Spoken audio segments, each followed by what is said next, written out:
জানাজার নামাজ যদি আলেমরা সাথে থাকতো ঈদের নামাজের জানাজার নামাজ বানাইতে পারতো না।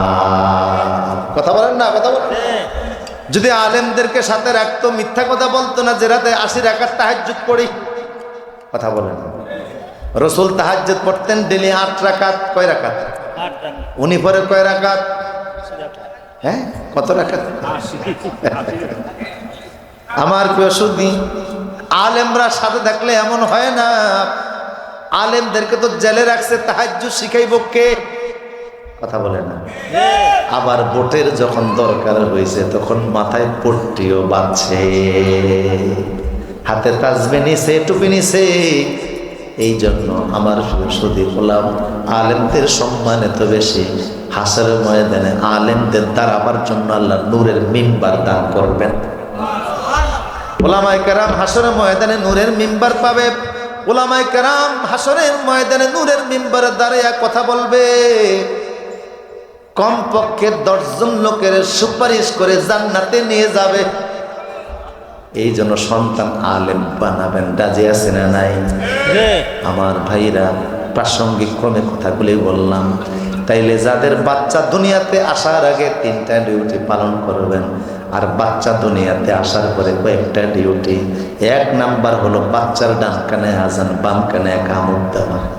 কথা বুঝতেছেন কিনা? হযরত হাসান যখন জন্ম নিল, ফাতেমার প্রথম সন্তান, আল্লাহ নবী নিজে হযরত হাসানের কানে আজান দিয়েছে। রাসূল নিজে ডান কানে আজান দিয়েছে। হযরত রাফি বলেন বাম কানে রাসূল ইকামত দিয়েছেন। কোন ঘরে যদি পুরুষ না থাকে, মহিলারা আজান দেবে, একামত দেবে। কারণ ইসলাম নারীদের জন্য আজান একামত শিক্ষা করা বাধ্যতামূলক করে দিছে। যদিও মহিলারা মসজিদে গিয়ে আজান একামত দেওয়ার বিধান ইসলামে নাই, আছে। মসজিদের ইমামতি আল্লাহ নারীদের জন্য রাখেন নাই।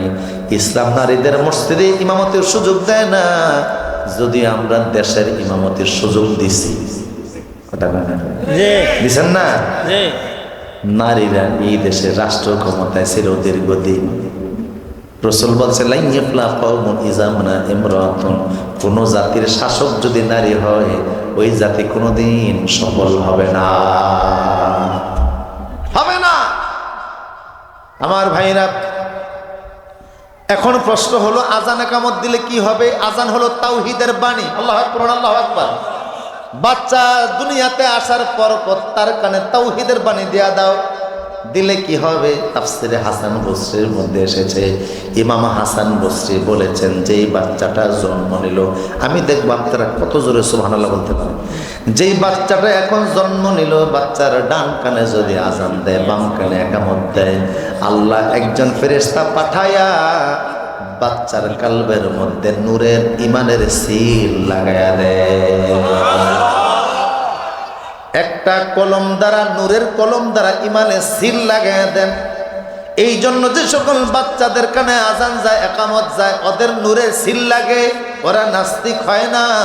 আর যারা দেখবেন নাস্তিক, আমি বিশ্বাস করি ওদের কানে আজান একামত যায় না। আগে নাস্তিক ছিল একটা তসলিমা নাসরিন, কথা বলেন না? এখন দেখি পাড়ায় পাড়ায় নাস্তিক আছে না নাই? মুসলমানের সন্তান ফেসবুকে নবীরে গালি দেয়, কথা বলে না? মুসলমানের সন্তান ইসলাম গালি দেয়। মুসলমানের সন্তান বলে কোরআন দ্বারা জমিন চলতে পারে না, কোরআন অনেক সেকেলে কিতাব, এই যুগে কোরআন চলে না। মুসলমানের সন্তান বলে ইসলাম এক জিনিস আর রাজনীতি আরেক জিনিস, কথা বলে না? ইসলামকে রাজনীতি থেকে আলাদা করতে চায়। মুসলমানের সন্তান ইসলামের বিধান বুঝে না, মনে করে ইসলাম এক জিনিস, জীবন আর এক জিনিস, কথা বলেন না কা? আমাদের জীবন কিন্তু হিন্দু ভাইদের মতো জীবন না। হিন্দু ধর্মের ভাইদেরকে আমরা সম্মান করি, শ্রদ্ধা করি। খ্রিস্টান ভাইদেরকে আমরা শ্রদ্ধা করি, সম্মান করি। বৌদ্ধদেরকে, অন্য ধর্মের লোকদেরকে আমরা শ্রদ্ধা করি, সম্মান করি। কিন্তু বিশ্বাস করেন, ইমানদার আর অন্য ধর্মের লোক সমান হতে পারে না। আল্লাহ আমাদেরকে ইমানের সিল দ্বারা, ইমানের রশি দ্বারা বেঁধে রেখেছেন, কথা বলেন না? কিসের রশি? আপনার একটা গাভী আছে, গাভীটাকে আপনি জন্ম নিলে ওমর মুখে লাগলা লাগিয়ে দিতেন, দোয়া করতেন বাচ্চা জীবনে অনেক বড় হয়ে যাইতো। কথা বুঝেন কিনা? নেককার মানুষের মুখের লালা খেজুর মিষ্টিতে একটু রস, এটাকে বলে তাহানিক। এখন দেখা যায় বাচ্চাদের তাহানিক হয় না। হাদিস সাক্ষী বুজুর্গ নেককার লোকেরা যে সকল বাচ্চার মুখে তাহানিক করেছে ওদের জীবন কিন্তু সুন্দর হয়ে গেছে। টিপু সুলতান বলে ব্রিটিশ বিরোধী একজন শাসক ছিলেন। টিপু সুলতান যে এলাকার শাসক ছিলেন ওই এলাকায় ব্রিটিশরা যাওয়ার সাহস করে নাই। দীর্ঘদিন তিনি শাসন করেছেন। কোরআনের হাফেজ ছিলেন, একজন দিনদার মানুষ ছিলেন। তিনি বলছেন আমার বালেগ হওয়ার পর থেকে মৃত্যু পর্যন্ত আমার কোনোদিন জামাত কাজা হয় নাই। সুবহানাল্লাহ। তো একজন নেককার মানুষ টিপু সুলতানকে দেখে দোয়া করছিল। ওই যে দোয়া করে দিছে, টিপু সুলতানের জীবনে তো সুন্দর হয়ে গেছে। ব্রিটিশ বিরোধী আন্দোলনের পতাকা উড়াইছে, দেশ শাসন করছে, বাতিলের সামনে মাথা নত করে নাই। শ্রদ্ধার সাথে টিপু সুলতানের নাম এখন আমাদের মুখে আছে না নাই? জগতেও বড় হতে চাইলে তাহনিক করাবেন, শুধু তাহনিক নয়, একটা নাম রাখবেন সুন্দর। কথা বুঝেন কিনা? সুন্দর একটা নাম রাখবেন। কি নাম? এখনকার মানুষেরা নামের গুরুত্ব বুঝে না, অথচ আল্লাহ নিজের নাম রাখছে। হযরত জাকারিয়া নবীর আল্লাহ ছেলে দিয়েছেন। আল্লাহ বললেন তোমার বাচ্চাটার নাম আমি আল্লাহ রাখলাম ইয়াহইয়া। তাইলে আল্লাহ নিজে নাম রাখেন, নামের গুরুত্ব আছে না নাই? আছে। কথা বলেন আছে না নাই? আছে। এখন তো মানুষ আল্লামা গুগল হুজুরের কাছ থেকে নাম রাখে। ছিলেন গুগল হুজুর, ওনারে সার্চ দেন নামের জন্য। একজনের নাম রাখছে হামান। কি হামান রাখলা কেন? কয়টা কোরআনে আছে, গুগলে বলছে। চট্টগ্রামে এক নেতার নাম রাখছে হকিস্টিক বল্টু। কক্সবাজারে এক নেতার নাম পাওয়া গেল জোতা পিন্টু। রসুল যখন হাফিজাবি নাম দেখতেন চেঞ্জ করে দিতেন। সাইদ আব্দুল মুসাইয়িব বলে আমার বাবা রসুলের কাছে গেছে, রসুল বললেন তোমার নাম কি? কয় আমার নাম হাজেন। হুজুর বললেন হাজেন মানে কর্কশবাসী লোক। কুল্লু জাওয়াজিন মুস্তাকবির, অথচ জাহান্নামীরা হবে কর্কশবাসী। আর জান্নাতীদের কলিজা থাকবে বড়, রহম দ্বারা দিলটা ভরা থাকবে। তোমার নামটা আমি সাহু রাখলাম, মানে সাহু মানে সহজ, নম্র, ভদ্র।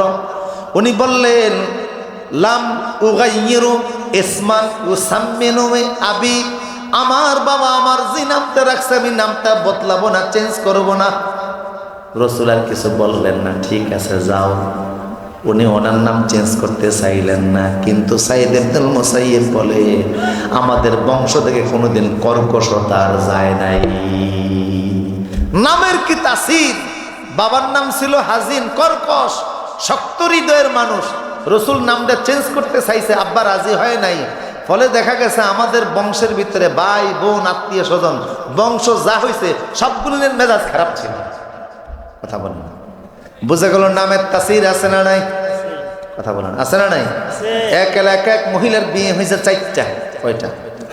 বিয়ে হলেই তালাক হয়, সংসার টিকে না। ওলামায়ে কেরামকে বলল এই মহিলা তো ভালো মানুষ, বিয়ে হলে সংসার টিকে না কেন? ওলামারা চিন্তা করে বলল তার নাম কি? কয় নাম হলো বিজলি। আলেমরা বলল এই কারণে সংসার টিকে না। কয় কি করবো? কয় নাম চেঞ্জ করো। পঞ্চমবারে বিয়ে দেওয়ার আগে নাম চেঞ্জ করে পঞ্চম বিয়ে দিছে, এখন আর তার বিয়ে ভাঙ্গে না। ওই যে বিজলি মানে তিরিং বিরিং করে, কথা বলে না, বিজলি দেখছেন আকাশে, এই আছে তো এই তো নাম হলো বিজলি। নামের প্রভাব গিয়া ভিতরে লাগছে। কথা বুঝেছেন কিনা? কিছু লোক নাম রাখে বন্যা, এর ভিতরে সারা বছর সারা জীবন পানির ঢেউ থাকে। কথা বলে ঠিক কিনা? কেউ রাখছে বৃষ্টি, অপূর্ব সৃষ্টি, জালটক মিষ্টি, আনোয়ারের সৃষ্টি। বৃষ্টি রাখলেন কেন? কয় বাচ্চার মাকে সিজারের জন্য হসপিটাল নিচ্ছিলাম, প্রচন্ড বৃষ্টি হচ্ছিল, সেই জন্য নাম রাখছে বৃষ্টি। একজনের নাম রাখছে সংগ্রাম। কয় কেন রাখছেন সংগ্রাম? কয় স্বাধীনতার সময় হয়েছে। কথা বলেন না? এরকম নাম যেমন প্রভাব আছে নামের। হাবিজাবি নাম রাখবা না, ভালো নাম রাখো, তবে নাম রাখলে হবে না, ভালো আলেমের মুখ দিয়ে নামটা বের কইর।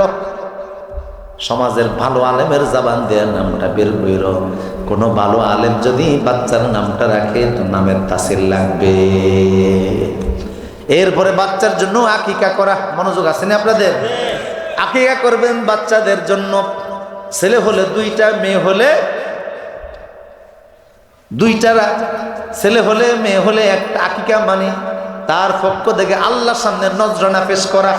আল্লাহ তুমি আমার একটা কলিজার টুকরা দিয়েছো, বিনিময়ে আমি তোমার সামনে একটা কোরবানি দিলাম। আল্লাহ তখন এই বাচ্চার রূপমা দূর করে হায়াতে বরকত দেয়। আকিকার খাস সুন্নত হলো সপ্তম দিনে আদায় করা। সপ্তম দিন না হয় 14তম দিনে, না হয় 21তম দিনে। আর ওই সময় দিতে না পারলে পরবর্তীতে দিলে আদায় হবে, তবে খাস সুন্নত আর হবে না। এই হকগুলি বাচ্চার আদায় করে, কথা বুঝতেছেন কিনা? এরপরের হক হলো, রসুল বলছে আল্লিমু আওলাদাকুমুল কোরআন, তোমাদের বাচ্চাদেরকে সবার আগে কোরআন শিখাও। বাচ্চা যখন কথা বলতে শিখবে তখন আলিফ বা তাসা আগে শিখাবেন নাকি এবিসিডি? কথা বলে না, কি শিখাবেন? আল্লাহ শব্দ আগে মুখস্থ করাবেন। আব্বা বলার আগে, আম্মা বলার আগে ওর মুখ উঠিয়ে দিবেন আল্লাহ। কি উঠাবেন? বাচ্চার মুখ দিয়ে উঠাবেন লা ইলাহা ইল্লাল্লাহ, কালেমা উঠে দিবেন। বাচ্চার জবান দিয়ে ভালো কথা বের করবেন, কালেমা বের করবেন। বাচ্চার মুখ দিয়ে বের করবেন রব্বি জিদনি ইলমা। আল্লাহু আকবার, আল্লাহু আকবার। বাচ্চাটারে শিখাবেন রব্বি জিদনি ইলমা, আল্লাহর কাছে এলেম চাওয়া শিখাবেন। ছোট্ট মানুষ যদি এই দোয়া গুণে ছোটবেলা থেকে করা শুরু করে, আল্লাহ জ্ঞান দ্বারা সমৃদ্ধ করে দিবেন। এখন দেখা যায় বাচ্চারা কথা বলতে গেলে শেখায় হাট্টি মাটিমটি, মরা মাঠে ভরে ডিম, কথা কয় না, কবিতা শেখায়, গদ্যের গো। এখনকার বাচ্চারা কথা বলার আগে আগে দেখা যায় হিন্দি ভাষা আগে শিখে। ওই যে ঘরে হিন্দি সিরিয়াল চালু আছে, কার্টুন দেখে, কার্টুন, কথা কন না, দেখে দেখে হিন্দি কার্টুনগুলি দেখে হিন্দি ভাষা শিখে। আরবি জানে না, কোরআন জানে না, হাদিস জানে না। পিতামাতা যে কত বড় দায়ী এর জন্য। রাজধানী ঢাকাতে এক জানাজা হচ্ছে, জানাজা, যার জানাজা ওনার ছেলে কানাডায় থাকে। মনোযোগ আসেনি আপনাদের? কোন দেশে থাকে? কানাডা থাকে। তো ছেলে মসজিদের ইমাম সাহেবরে ফোন করেছে, আমার আব্বারে দাফন করবেন না। কয় কেন? কয় আমি নিজে কানাডা থেকে আসতেছি, ইমার্জেন্সি টিকিট কাইরা কানাডা থেকে চলে আসছে। নিজের ছেলেটাও সাথে আসছে, ফ্যামিলির সাথে আসছে। ছেলেটার বয়স 10 থেকে 12 বছর। ছেলের দাদার লাশের সঙ্গে যাচ্ছে, জানাজা শেষ। ছেলে বাবার হাত ধরে হাঁটতেছে আর বলছে, আব্বা এতক্ষণ দাদুর কি করলা? কয় জানাজা পড়লাম। বুঝান না? ছেলে বলে, আব্বু জানাজা কি? কয় যেইটা দেখছো ওইটাই জানাজা, যে হাত তুলে তাকবীর দেয়। ও আচ্ছা, এখন দাদুরে কি করবা? দাদুর লাশ কি আগুন দিয়া পোড়াইয়া দিবা? ইমাম সাহেব বলল, আমি অবাক হয়ে গেলাম, কান্না শুরু করলাম। 10 বছরের ছেলে বাবারে বলে দাদুর লাশ কি এখন আগুন দ্বারা জ্বালিয়ে দিবা? এই কথা বাচ্চাটা কেন বলে? বাবা হিসাবে ছেলেরে শিখায় নাই। এই ছেলে মুসলমান মারা গেলে তারে দাফন করে, দাফন করলে কবরে ফেরেশতা আসে 2 জন, 3টা প্রশ্ন করে। প্রশ্নের জবাব দিতে পারলে জান্নাতের ফয়সালা, দিতে না পারলে জাহান্নামের গর্ত। কথা বলে না, আগুনের ঘরে থাকা লাগে। এই ছেলে মানুষ হাসরের মাঠে উঠবে, ওইখানে আমলনামা ওজন দেওয়া হবে। যার নেকের পাল্লা বাড়ি হবে জান্নাতে যাবে, তার যার নেকের পাল্লা হালকা হবে জাহান্নামে যাবে। পুলসিরাত পার হওয়া লাগবে, এগুলি বাবা শিখায় নাই। তাইলে ছেলে কিভাবে বললো যে দাদুরে আগুন দ্বারা পোড়াবা? বুঝি এখন ছেলেরে ইসলাম শিখায় নাই, কিন্তু ছেলে তো ডিসলাইনে ভারতীয় হিন্দি সিরিয়াল দেখে। কথা বলে না? হিন্দি সিরিয়ালে দেখে ফেলছে যে হিন্দু মারা গেলে আগুন দ্বারা পোড়ানো হয়। সেখান থেকে বাচ্চা বলে, বাবা আমার দাদা রেখে আগুন দ্বারা পোড়াইবা। মুসলমান নিজের সন্তানকে ইসলাম শিখায় না, দিন শিখায় না, কোরআন শিখায় না, হাদিস শিখায় না, কিন্তু বাচ্চা বেদিনের ধর্ম টেলিভিশন দেখা ঠিকই শিখে ফেলছে। অমুসলিমের কৃষ্টি কালচার শিখে ফেলছে। কিয়ামতে এই জাতীয় বাবাদের গলার ভিতরে গামছা লাগিয়ে ফেরেশতারা টানবে। কি করছে? আমি আল্লাহ কি বলি না, ইয়া আইয়ুহাল্লাযিনা আমানু কু আনফুসাকুম ওয়া আহলিকুম নারা, হে ঈমানদারেরা তোমরা জাহান্নামের আগুন থেকে বাঁচো আর সন্তানদেরকে জাহান্নামের আগুন থেকে বাঁচাও। তোমার ছেলেটা কার সাথে? গাঞ্জটির সাথে থাকে। তোমার সন্তান কিশোর গ্যাংয়ের সাথে চলাফেরা করে। কথা বলে না? তোমার সন্তান মসজিদের লেখাপড়া করে না, কোরআন পড়ে না, আলেমদের সাথে যায় না, মসজিদমুখী হয় না, বাজে ছেলেদের সাথে আড্ডা দেয়। তুমি কেন সন্তানকে এগুলি দেখাশোনা করো না? সন্তান অঙ্কে মার্ক কম পাইছে, তোমার কলিজা জইলা উঠছে। ইংরেজিতে কম পাইছে, পরীক্ষায় রেজাল্ট খারাপ করেছে, তোমার মন খারাপ হয়ে গেছে। কিন্তু সন্তান কোরআন পড়তে পারে না, মন খারাপ হয় না। এই সন্তান নাজাতের উসিলা হবে না। সন্তান জাহান্নামের লাকড়ি হলে আব্বারে কিন্তু ছাড়বে না। এই জন্য রাসূল বলছে, তোমরা তোমাদের সন্তানদেরকে জন্মের পর 3টা জিনিস শিখাবা। কয়টা? কথা বলে না, কয়টা? 1 নাম্বার কোরআন শিখাবা, তারা যেন শুদ্ধভাবে কোরআন তেলাওয়াত করতে পারে। শিখাবেন ইনশাআল্লাহ? কোরআন শিখাবা। বাচ্চাদেরকে হাতে করে মসজিদে নিয়ে যাবেন। যেই মসজিদের নামাজের আগে পরে বাচ্চাদের কিসির মিছিল নাই, ওই মসজিদের ভবিষ্যৎ নামাজিও নাই। তুরস্কের প্রত্যেকটা মসজিদের মধ্যে লেখা আছে, নামাজের মসজিদে যেন বাচ্চাদের আওয়াজ থাকে। বাচ্চারা মসজিদে না নিলে ইসলাম শিখবে না। রাসূলুল্লাহ সিজদায় পড়ে থাকতেন মসজিদে নববীতে, হাসান হোসেন নবীর কাঁধের মধ্যে উইঠা বসে থাকতো। বাচ্চা 2টা যতক্ষণ নেমে না যাইতো, আল্লাহর নবী সিজদা থেকে মাথা তুলতেন না। নামাজের পরে সাহাবীরা বলতেন, নবী হে, আজকে দেখি লম্বা সিজদা দিলেন। রাসূল বলে, হাসান হোসেন আমার সিজদার মধ্যে আমার কাঁধে উঠছে, 2টা বাচ্চা নেমে না যাওয়া পর্যন্ত আমি সিজদা লম্বা করে দিছি।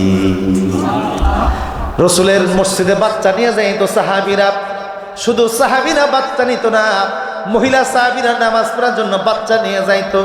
আর এখন দেখা যায় বাচ্চারা মসজিদে গেলে কিছু মুসলমান এদের মতো পুলিশের মতো আচরণ করে। কথা বলে না, করে কি করে না? করে কি করে না? পুলিশের নাম কেন নিলাম? বিগত 11 বছরে সব পুলিশ না, কিছু পুলিশের আচরণ কিন্তু ভালো ছিল না।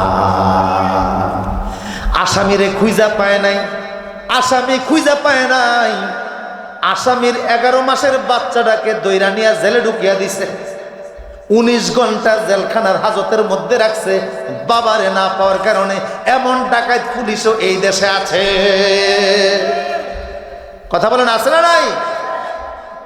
হেফাজতে শাপলা চত্বরে নিরপরাধ আলেমদের গায়ের উপর রাতে রাতে গুলি করলো কারা?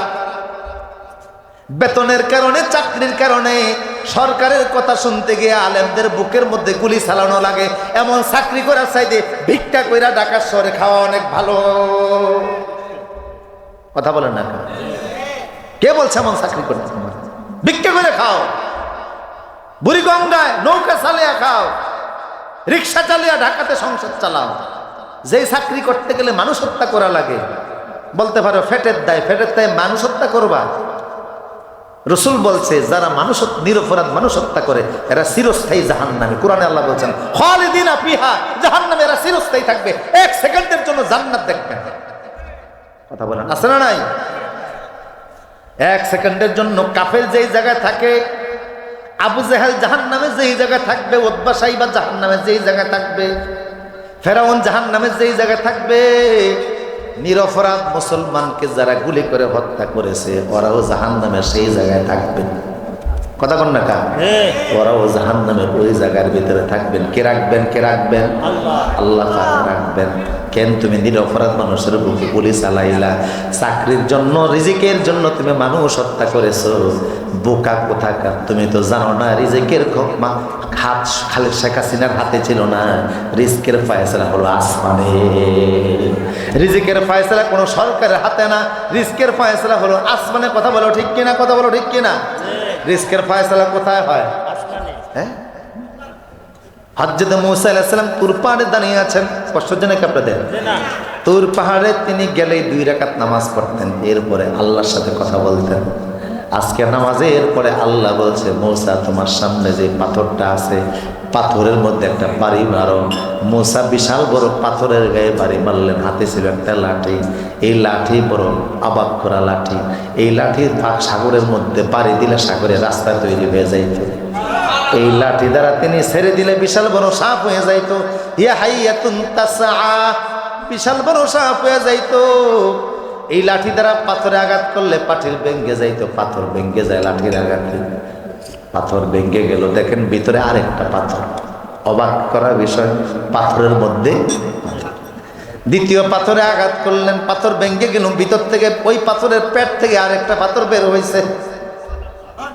তৃতীয় পাথরকে আল্লাহ বললেন, ছোট্ট যে পাথরটা এখন বের হলো এটার গায়ে আঘাত করো মুসা নবী। এই পাথরের গায়ে আঘাত করলেন, দেখা গেল এই পাথরের ভিতরে আঘাত করার সাথে সাথে একটা ঘর দেখা যায়, ছোট্ট একটা ঘর, আর ঘরের মধ্যে একটা বিচ্ছু দেখা যায়। আল্লাহ বললেন, বিচ্ছুটা কি বলে তুমি গিয়ে কান লাগাও। মুসা নবী দেখে বিচ্ছু বলে, আলহামদুলিল্লাহ ইল্লাযী খালাকানি ফিল হাজার, ওই আল্লাহর প্রশংসা যিনি আমার পাথরের মধ্যে সৃষ্টি করেছে, আর পাথরের মধ্যে যিনি আমার রিজিক দিচ্ছে। রিজকের মালিক কে? যিনি পাথরের মধ্যে পোকারও রিজিক দিতে ছাড়েন না। পোকার রিজকের খবরও যার কাছে আছে, তোমার খবর কি আল্লাহর কাছে নাই? আছে। এই জন্য তুমি তো জিন্দা মানুষ, মৃত মানুষের আল্লাহ রিজিক দেয়।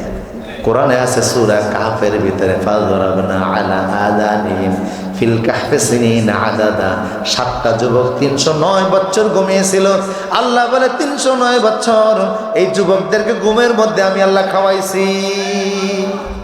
শুধু 309 বছর যুবকদেরকে আল্লাহর সাথে খাওয়ান নাই, ওদের সাথে একটা কুকুর ছিল, কুকুরটারও আল্লাহ খাওয়াইছে। আমার ভাইরা, তো বাচ্চাদেরকে কোরআন শিখাবেন, কি শিখাবেন? কি শিখাবেন?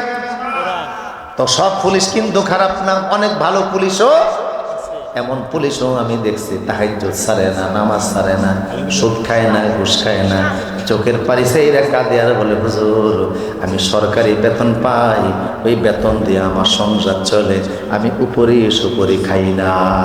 আল্লাহু আকবার। আমার প্রিয় সুদীপ, গভীর মনোযোগ। 1 নম্বর বাচ্চাকে কোরআন শিখাবেন, রসুল বলে 2 নম্বর বাচ্চা জন্ম নিলে নবীর ভালোবাসা শিখাবা। আল্লাহু আকবার বলেন। কার ভালোবাসা? হুব্বু নাবিয়্যিকুম, নবী কি জিনিস? বাচ্চাদেরকে নবীর ভালোবাসা শিখাবা, নবীর ভালোবাসা বাচ্চাদেরকে শিখিয়ে দিবা। হুব্বু নাবিয়্যিকুম, তোমাদের সন্তানদেরকে নবীর ভালোবাসা শিখাবা, এটা তোমাদের দায়িত্ব।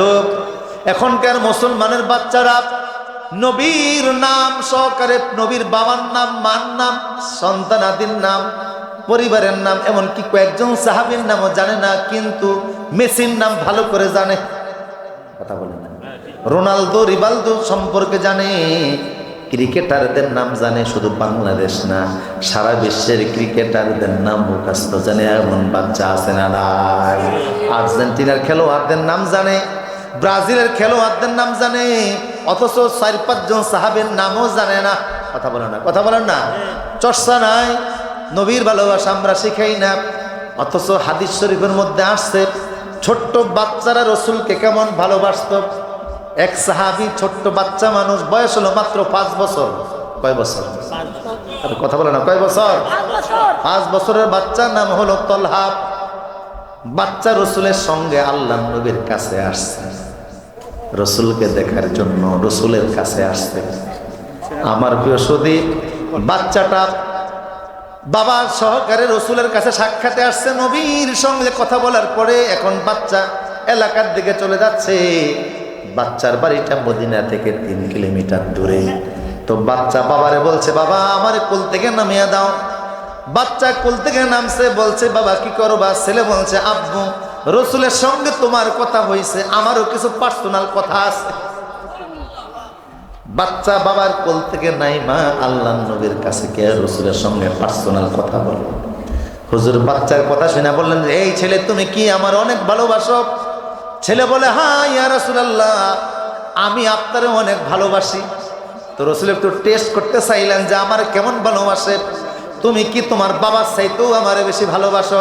ছোট্ট 5 বছরের ছেলে বলে, নবী গো আমি আমার বাবার চাইতে আপনারে অনেক ভালোবাসি। রসুল বলে, প্রমাণ দিতে পারবা? কি প্রমাণ আপনি চান? হুজুর বলে, ওই যে তোমার বাবা দাঁড়িয়ে আছে, বাবার কল্লা কাইটা আমার কাছে নিয়ে আসো। টেস্ট করতে চাইলেন, ছেলে একটা দৌড় দিয়েছে, বাবার বুকের মধ্যে খঞ্জর ছিল, বাচ্চাটা দৌড় দিয়া বাবার কোলে উঠছে, খঞ্জর টান দিয়া নামিয়ে ফেলছে, আবার বাবার কোলে ওঠার চেষ্টা করতেছে। নবীর আদেশে কল্লা কাট। হুজুর ডাক দিলেন, এই ছেলে আসো। সন্তানের মাধ্যমে বাবাদের কল্লা কাটার জন্য আমি রসুল দুনিয়াতে আসি নাই, তবে আমি টেস্ট করে দেখলাম আমারে কেমন ভালোবাসো, প্রমাণ হয়ে গেছে তুমি তোমার বাবার চাইতো আমার অনেক ভালোবাসো। যাও যাও, আমি দোয়া করে দিলাম। ছেলেটা বাবা সহকারে এলাকায় চলে গেছে। এই ছোট্ট ছেলেটা সাহাবীর খোঁজখবর রাসূল সব সময় রাখতেন। একদিন আল্লাহ নবীর কাছে খবর আসলো ছেলেটা অসুস্থ, ছেলেও অসুস্থ।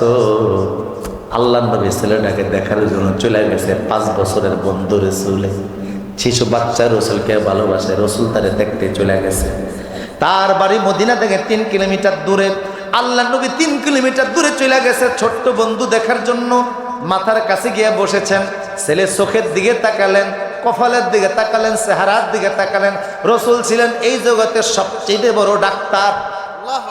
কোরআন বলছে ফাইজা বারাকাল বাসার, মানুষ যখন মারা যায় বড় বড় ডাক্তারদেরকে দেখবেন ওরা চোখের দিকে তাকায়। চোখ স্থির মানে হলো তার মরণ হয়ে গেছে। চক্ষু স্থির মানে একেবারে সে মৃত্যুর কাছাকাছি। হাত পা দেখলে মরণ বোঝা যায় না, চোখ দেখলে বোঝা যায় কোরআনের কথা। রসুল ছিলেন বড় ডাক্তার। রসুল চেহারার দিকে তাকিয়ে বুঝলেন ছেলেটার বেশিক্ষণ বাঁচবে না, ছেলেটা মারা যাবে। তো রসুল্লাহ ছেলের বাবারে বললেন, এই ছেলের বাবা, তোমার বাচ্চা যদি মারা যায় আমি রসুলকে খবর দিও, আমি রসুল এসে তার জানাজা পড়াবো, আমি নিজে তার কবরে নামাবো, আমি নিজে তার জানাজা পড়াবো, আমি তার কবরে নামাবো, আমার সংবাদ দিও। কিন্তু রসুল যখন ঘর থেকে নাইমা চলে গেছে, ছোট্ট বাচ্চা বাবারে জিজ্ঞাসা করে, আব্বাজান রসুল তোমারে কানে কানে কি বলছে? কই রসুল বলছে আল্লাহ নবী বলছে তুই যদি মারা যাস রসুলকে যেন সংবাদ দে, রসুল তো জানাজা পড়াবে। ছেলে বলছে বাবা রে তোমার হাতে ধইরা বলে আমার একটা অনুরোধ রাখো, আমি যদি দিনের বেলায় মারা যাই রসুলকে খবর দিবা, রসুল এসে আমার জানাজা পড়বে। তবে রাতে যদি মারা যাই আল্লাহ নবীরে সংবাদ দিও না, আমার দাফন করে ফেলুন। কই কেন? কই মদিনা থেকে আমার বাড়ি পর্যন্ত 3 কিলোমিটার, অন্ধকারের মধ্যে রসুল হেঁটে হেঁটে আমার বাড়িতে আসে। মদিনাতে চারদিকে নবীর শত্রুতে ভরা, আমার জানাজা পড়তে আইসা রাহমাতাল লিল আলামিন যদি শত্রু দ্বারা আক্রান্ত হয়ে যায় রে বাবা, কবরে গিয়েও আমি শান্তিতে থাকতে পারবো না। নবীর নবুয়াতি শরীরের মধ্যে যদি আঘাত আসে, আমার জানাজা পড়াইতে আইসা যদি রসুল কষ্ট পায়, আমি কবরে গিয়েও মানসিক শান্তি পাবো না। বাচ্চা ছেলে রসুলের দেহ নিয়ে চিন্তা করে, অথচ তোমার বয়স এখন 20 বছর, 25 বছর, 40, 50 বছর, নবীর খতম নবুয়াত নিয়ে কাদিয়ানীরা টানাটানি করে, অথচ মুসলমান এখনো জায়গা উঠে না। 16 কোটি মুসলমানের দেশে কাদিয়ানীদের কি করে সাহস হয় নবীর নবুয়াত দিয়ে টানাটানি করে, অথচ এই দেশে এখনো ব্লাসফেমি আইন তৈরি হয় না। এখন মুসলমানদের আওয়াজ তুলতে হবে। শুধু শিক্ষার সংস্কার করলে হবে না, রাস্তাঘাটের সংস্কার করলে হবে না, নির্বাচনী সংস্কার করলে হবে না, এখন সংস্কার করতে হবে এই দেশের ঈমান এবং ইসলামের বিধান চূড়ান্ত করার জন্য আইন তৈরি করা লাগবে।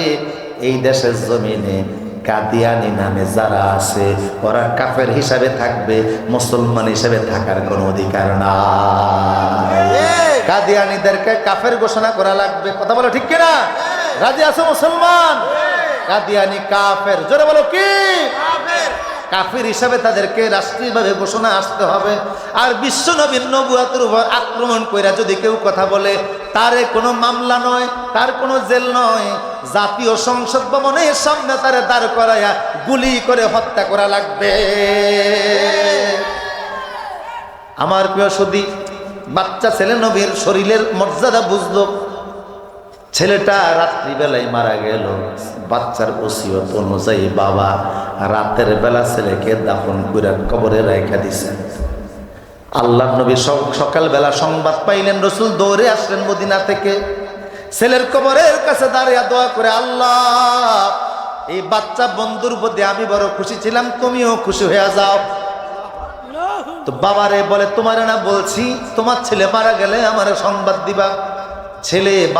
ছেলের বাবা বলে, ইয়া রাসূলুল্লাহ আমার বাচ্চাটা ছোট হইল, বাচ্চাটা কিন্তু আপনার আকল ছিল, জ্ঞান ছিল, বুদ্ধি ছিল অনেক ভালো, বাচ্চা আমার হাতে ধরে শপথ করাইছে বাবা দিনের বেলা আমি মারা গেলে রসুল সংবাদ দিবা, নবী জানাজা পড়াবে, আমারে কবরে নামাবে, বাবারে নবীর হাতে কবরে শোয়াটা তো সৌভাগ্যের ব্যাপার।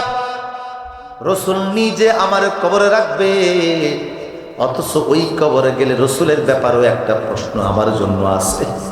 আমার কবরে জিজ্ঞেস করবে তোমার নবী কি, অথচ সেই নবী যদি নিজে আমার কবরে রাখে এটা তো সৌভাগ্যের ব্যাপার। কিন্তু বাবা যদি রসুল রাত্রিবেলা আমি মারা গেলে আর রসুল আসার পথে যদি রসুল নিজে আক্রান্ত হয় কাফের দ্বারা, কারণ মদিনা থেকে আমার বাড়ি পর্যন্ত এখন প্রচন্ড শীত, কুয়াশা আছে, প্রচন্ড শীত আছে। নবী যদি আমার বাড়িতে আসে শীতে কষ্ট পাবে, নবী যদি আমার বাড়িতে আসে কুয়াশা আছে ঠান্ডায় কষ্ট পাবে, নবী যদি আমার বাড়িতে আসে কুয়াশার মধ্যে কাফের আক্রমণ করতে পারে, আমার জানাজা পড়তে আয়েশা নবী আক্রান্ত হবে, এটা আমি চাই না। এই ছিল সাহাবী, ছোট্ট সাহাবীদের ভালোবাসা। রসুল বলছে নবীর ভালোবাসার গল্প শোনাবা। আপনার ঘরে কয়টা বই আছে নবীর ভালোবাসা নিয়ে? বাচ্চাদেরকে কার্টুন দেখান, বাচ্চাদেরকে বিভিন্ন ধরনের বই কিনে দেন, নবীর গল্পের বই তো নাই। কথা বলে না রসুলের গল্পের নবী প্রেমের বই আছে, কিনে কিনে বাচ্চাদেরকে পড়াবেন। এই গল্পগুলি যদি বাচ্চারা শোনে ইমানটা তাজা হয়ে যাবে। সাহাবীরা ছোট্ট মানুষ ছিল, এই জন্য 10 বছরের সাহাবী ও জিহাদের ময়দানে নবীর ভালোবাসা জীবন দিতে চলে গেছে। 11 বছর বাচ্চা গেছে, 12 বছর 13 বছরে বাচ্চা গেছে। এমনকি নবীর জীবনের সবচেয়ে বড় দুশ্মন আবু জেহেলকে আল্লাহ ধ্বংস করছেন নবী প্রেমিক 2 সাহাবীর মাধ্যমে। মাজ এবং মুআওয়াজ বাচ্চা মানুষ ছিল। আল্লাহু আকবার, আল্লাহু আকবার। আমরা বাচ্চাদেরকে শেখাই না, তাই আমাদের বাচ্চারা ইসলামমুখী হয় না। কথা বুঝেন কিনা? দিনমুখী হয় না, ইমানমুখী হয় না। আমাদের বাচ্চারা ইসলামের স্লোগান দেয় না, আমাদের সন্তানগুলি কোরআনের রাজ প্রতিষ্ঠা স্লোগান দেয় না।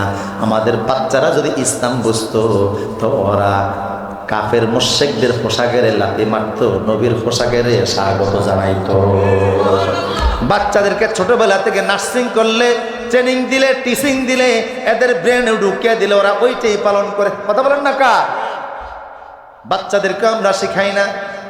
আমার দেশের বাচ্চারা ব্রাজিলের পতাকা দিয়া জামা বানিয়ে গায়ে দিয়ে হাঁটে না? আর্জেন্টিনার পতাকা দিয়া জামা বানিয়ে গায়ে দিয়ে হাঁটে। নবীর রং শরীরে নাই, আর্জেন্টিনার রং তার শরীরে ঢুকছে। কারণ বাবা টেলিভিশন দিয়া বাচ্চারে আর্জেন্টিনা বুঝাইছে, ইসলাম বাবা আজও বুঝায় না। বাবাদের জন্য দায়িত্ব। 3 নম্বর রসুল বলছে বাচ্চাদেরকে জিহাদের ট্রেনিং দিবা, বাচ্চাদেরকে কোরআন শিখাবা, নবীর ভালোবাসা শিখাবা, আর জিহাদের ট্রেনিং দিবা। এই জন্য তীর নিক্ষেপ শিখাবা। মুসলমানের বাচ্চা মানি হলো মুজাহিদ হয়ে জন্ম নিবে। আল্লাহু আকবার বলেন। কি হবে? মুজাহিদ হবে। প্রত্যেকটা মুসলমানের বাচ্চা মুজাহিদ হবে, ইসলামের জিহাদের ময়দানের মুজাহিদ হবে, এটা নিয়ে জন্ম নিবে। আমার ভাইরা, এমন পরিবেশ গড়ে তোলা লাগবে, পরিবারটাকে দিনদার বানাতে হবে। সন্তান শুধু জন্ম দিলে হয় না, বাচ্চার বাবা হইলেই হয় না, বাচ্চাদের ব্যাপারে অনেক ডিউটি আছে। শেষ কথা বলছি, আমার প্রিয় সুধী, ইউসুফ আলাইহিস সালাম যখন সংবাদ পাইলেন ভাইদের মাধ্যমে যে বাবা ইয়াকুব কাঁদতে কাঁদতে অন্ধ হয়ে গেছে, কথা বলেন না, তবু জিজ্ঞেস করলেন ভাইদের কাছে যে কাঁদছে কেন? 40 বছর ইউসুফ তোমাকে দেখে না, তোমার বিরহ যন্ত্রণায় বাবা কাঁদতে কাঁদতে চোখ হারাই ফেলেছে। ইউসুফ আলাইহিস সালাম নিজের গায়ের একটা জামা দিয়েছেন, দিয়ে বলেন এই জামাটা বাবার চোখের সামনে ধরবা, তো আল্লাহ বাবা দৃষ্টিশক্তি ফিরাইয়া দিলেন। তো ওনার ভাইরা জামা নিয়ে আসছে, ওনার কাছে ইউসুফ আলাইহিস সালামের কাছে জামা দিচ্ছে, ওনার চোখের দৃষ্টি ফিরে আসছে। তো যখন বাবা এবং ছেলে ইউসুফের সাক্ষাৎ করছে, ইউসুফ আলাইহিস সালাম প্রথমেই বাবার এই প্রশ্ন করছে যে আমি শুনেছি আপনি নাকি আমার জন্য কাঁদতে কাঁদতে চোখ হারাই ফেলছেন। বাবা বলছে কথা শুনছো, তবে আংশিক সত্য, পুরাটা শোনো নাই। প্রেক্ষাপটটা তুমি, সাবজেক্টটা তুমি, তবে এখানে কিন্তু আছে। কথা বোঝেন কিনা? কি কিন্তু? বাবারে, আল্লাহর বিধান সব নবীদের জন্য, কু আনফুসাকুম ওয়া আহলিকুম নারা, সব মানুষের জন্য। নিজে জাহান্নাম থেকে বাঁচাও, সন্তানকে জাহান্নাম থেকে বাঁচাও। তো সন্তানকে জাহান্নাম থেকে বাঁচাইতে হলে ইমান ইসলাম শেখানো লাগে। কথা বলেন, কত বছর বয়স থেকে? বাচ্চার জন্মের পর থেকে 7 বছরের মধ্যেই বাচ্চাকে ইমান, ইসলাম, তাওহীদ, রিসালাত, আখিরাত শেখানো লাগে। কালেমাগুলি শিখানো লাগে, কালেমার প্রত্যেক প্রকার শিখানো লাগে। বিশ্বাস কাদের প্রতি করলে ইমান থাকে? ফেরেশতা, কিতাব, আসমান, নবী, রাসূল, পরকাল, এগুলি শিখান লাগে। এই শিখানোর মধ্যে ইমান আছে, এগুলি শিখান লাগে 7 বছরের মধ্যে। কিন্তু আমি তোমার শিখানোর আগেই তুমি হারায় গেছে। ভাইরা তোমারে ষড়যন্ত্র করে খেলার সতরে খেলা সালসুতিরি করে খেলা দেখাবে বলে তোমারকে নিয়ে গেছে, আর এরপরে তোমারে আমার কাছ থেকে আলাদা করে ফেলছে। 40টা বছর আমি তোমারে পাই না, আমি তোমার ব্যথায় কাঁদি নাই, আমি কাঁদছি আল্লাহ যে বিধান দিয়েছে 7 বছরের মধ্যে বাচ্চাকে ইমান ইসলাম শিখান লাগে, আমি তো সুযোগই পাই নাই, শিখাইতেও পারি নাই। হাসরের ময়দানে আল্লাহ যদি আমার এই প্রশ্ন জিজ্ঞেস করে যে তোমার বাচ্চারা ইমান ইসলাম শিখাও না কেন, আমি কি জবাব দিব? ওই টেনশনে কাটতে কাটতে আমার চোখ বন্ধ হয়ে গেছে। আরো জোরে বলুন। তাফসিরের মধ্যে এই কথাটা আসছে। তো নবী যদি কায়দা চোখ হারায়, আপনি কি পরিমাণ কাঁদছেন? 2 রাকাত নামাজ পড়ছেন কখনো যে আমার বাচ্চাটা দিনদার হোক, সালাতুল হাজাতে 2 রাকাত নামাজ পড়বেন? কখনো কি বাচ্চার পক্ষ থেকে 100 টাকা সাদাকা করেছেন? এক খতম কোরআন দিয়েছেন? একজন আলেমের কাছে নিয়ে গেছেন, হুজুর একটু দোয়া করেন, বাচ্চাটার মাথায় একটু হাত বুলিয়ে দেন, একটু ফু দিয়ে দেন, বাচ্চাটা যেন ভালো হয়, দিনদার হয়, একটু দোয়া করেন। রাতের তাহাজ্জুদে কি করে 2-1 ফোঁটা চোখের পানি ছাড়ছেন? বাচ্চার বাবা হয়েছেন তো মনে করছেন যে অনেক বড় কিছু হয়ে গেছেন। এই সন্তানকে দিনদার বানাতে হলে পরিশ্রম করা লাগবে। ইসলাম দিন শিখানোর জন্য শতভাগ চেষ্টা করলে দিন তারে বাজ দেয়, মানে কিছু দেয়। আপনি পুরাটা দিলে এলেম আপনাকে সামান্য কিছু অংশ দিবে। এই জন্য সন্তানকে দিনদার বানাতে হলে পিতামাতার এই ভূমিকাগুলি পালন করা লাগবে। করবেন তো ইনশাআল্লাহ? রাজি আছো তো ইনশাআল্লাহ? আমরা চাই আমাদের সন্তানগুলি যেন দিনদার হয়, মুত্তাকি হয়, মুখলেস হয়, আমাদের জন্য জাহান্নাম থেকে বাঁচানোর কারণ হয়। কথা বলেন ঠিক কিনা? দিনদার সন্তান যদি বানিয়ে যান, আপনার জন্য সন্তান হাত তুলে দোয়া করা লাগবে না, সন্তানের প্রত্যেকটা ভালো কাজের একটা অংশ সওয়াব আপনার কবরে বসে থাকবে। আল্লাহ আমাদের সবাইকে তৌফিক দান করুন, আমিন। আজকের সভাপতি সাহেব সহ ওলামায়ে কেরামকে ধন্যবাদ জানাচ্ছি। আমার